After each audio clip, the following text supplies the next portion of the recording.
இன்னைக்கு திமுக இன்டாக்டா இருக்கு. கூட்டணி வலுவா இருக்கு. திமுக கூட்டணியிலயும், திமுக கட்சியிலயும் வாக்குகளை சிதைக்க முடியுமா?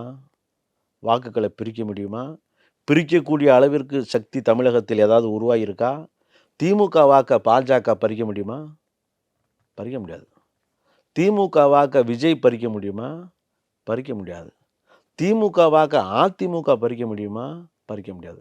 ஸோ கிட்டத்தட்ட 35லிருந்து 40% வாக்கு பிரிக்க முடியாத வாக்கா. திமுகவுக்கு தமிழகத்தில் அதிருப்தியே இருந்தாலும், மக்கள் மத்தியில எதிர்ப்பே இருந்தாலும், 60% மக்கள் திமுகவை எதிர்த்தாலும், 40% என்ன ஆனாலும் திமுகவை ஆதரிப்பதற்கு தயாரா இருக்காங்க. இந்த 60% ஒன்றாக்குறது யாரு? எப்படி ஒன்றாக்குறது? எதிர்ப்ப ஒன்றாக்குனா தானே வென்றாக முடியும்.